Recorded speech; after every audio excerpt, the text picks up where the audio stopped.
सांझी की उत्पत्ति कथा। ऐसी मान्यता है कि इस दिन पार्वती हिमाचल की पुत्री के रूप में की गई तपस्या पूर्ण हुई थी। यह तप पार्वती ने भगवान शंकर को पाने हेतु किया था। सप्तऋषि प्रसन्न होकर पार्वती को वरदान देते हैं और सांझी के रूप में चिर शाश्वत रूप में पूजे जाने की बात कहते हैं। प्रथम कथा।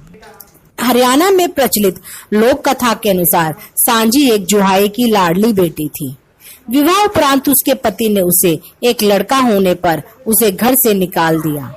वह रात दिन एक करके सूत काटती, खद्दर बुनती और उसे बेचकर अपना और बेटे बसंता का पेट भरती।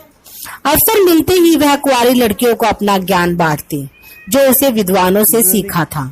किंतु यह पुण्य कार्य भी उसकी ससुराल वालों को सहन नहीं हुआ। वे उस पर अत्याचार करने हेतु ताक में रहते थे। एक बार सांझी ससुराल वालों की यातनाओं से तंग आकर अपने बेटे को लेकर अपने पिता के पास आ रही थी। बीच राह में ही उसके ससुराल वालों ने बेरहमी से पीटकर उसे मार डाला। रोती बिलखती उसी भक्तिनों ने उसके शव को जल में प्रवाहित कर दिया। मान्यता है कि तभी से सांझी पूजा और विसर्जन का प्रारंभ हुआ। द्वितीय कथा। शिव महापुराण में वर्णित कथा के अनुसार सांझी को ब्रह्मा की मानसी कन्या माना गया है। पहले आदि प्रजापति ब्रह्मा ने दक्ष, मरीचि, पुलह आदि 10 प्रजापतियों को उत्पन्न किया। उसी समय उनके मन में एक अपूर्व सुंदर कन्या उत्पन्न हुई। कन्या को देख ब्रह्म और प्रजापतियों के मन में सृष्टि बढ़ाने का विचार उठा। यह विचार करते हुए उनके हृदय से अद्भुत सौंदर्यवान कामदेव उत्पन्न हुए, जिसे देख प्रजापतियों के मन विचलित हो उठे। कामदेव ने ब्रह्मा को प्रणाम करके कहा, मुझे ऐसे कर्म में नियोजित करें जिससे मैं पुरुषों को प्रिय और माननीय रहूं। ब्रह्मा ने उसे अपने सम्मोहक रूप से स्त्रियों को सम्मोहित करते हुए सनातनी सृष्टि करने का निर्देश दिया। प्रजापतियों ने कहा कि तुम अपने सम्मोहन से पहले ही हमारा और ब्रह्मा जी का चित्त मत की दिया है, इसलिए तुम्हारा नाम मननमत होगा। अपूर्व सौंदर्य के कारण काम यह सुंदर कन्या संध्या समय ध्यान करते हुए ब्रह्मा के मन में उत्पन्न हुई। यह दिवसांत की शोभा सिद्धि सुंदर है, अतः यह संसार में संध्या रूप से जानी जाएगी। कामदेव ने ब्रह्मा और अन्य प्रजापतियों पर अपने सम्मोहन की जांच की, जिससे ब्रह्मा सहित सभी प्रजापति संध्या की इच्छा करने लगे। धर्म के आह्वान पर भगवान शिव ने प्रकट होकर सभी को धिक्कारा। काम प्रसंग से संध्या को बहुत गलानी हुई। मुझे देखकर मेरे पिता और भाई काम के वशीभूत हुए। मैं तपस्या कर संसार में मर्यादा स्थापित करूंगी।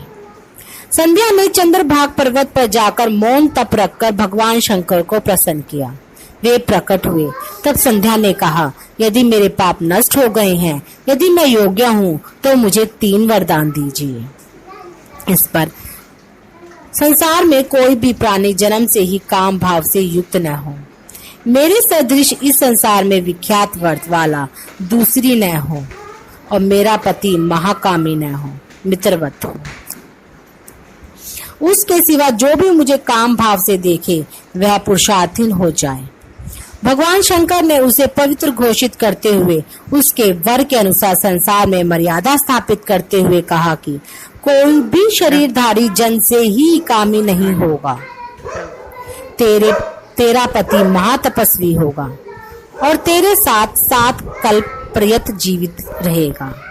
शिव से वर पाने के बाद संध्या ने मेघातिथि मुनि के यज्ञ में अपने उपदेष्टा को पति के रूप में पाने की कामना मन में लेकर अपना दूषित शरीर भस्म कर डाला।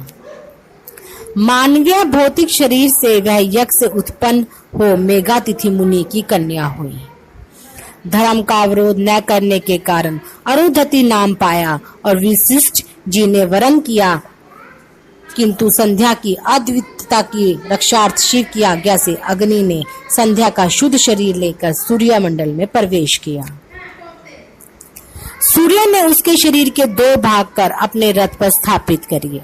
शरीर का ऊपरी भाग देवों को प्रिय प्रातः संध्या और नीचे का भाग पितरों को प्रिय साय संध्या हुआ।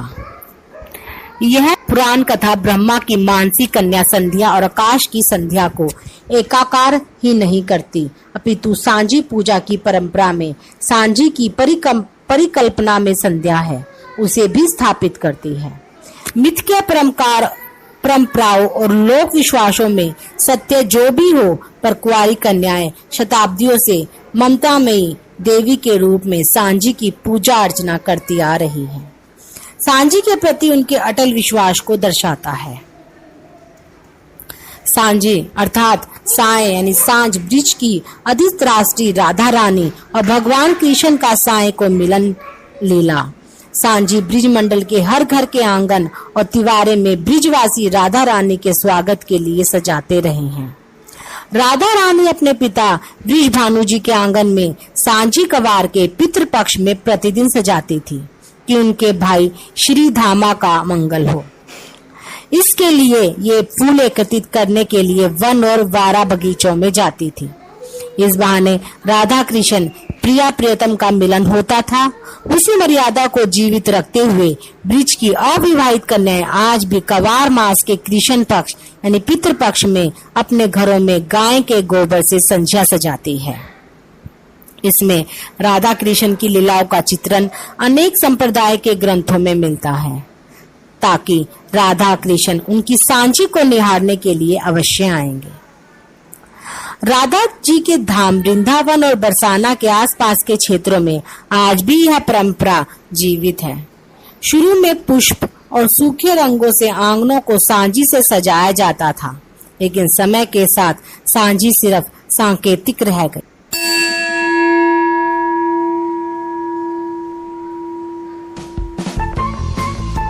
सांझी का त्योहार कौन मनाता है और कैसे मनाते हैं? पौराणिक कथाओं में सांझी भाद्रपद की पूर्णिमा से अश्विनी मास की अमावस्या तक अर्थात पूरे श्राद्ध पक्ष में 16 दिनों तक सांझी पर्व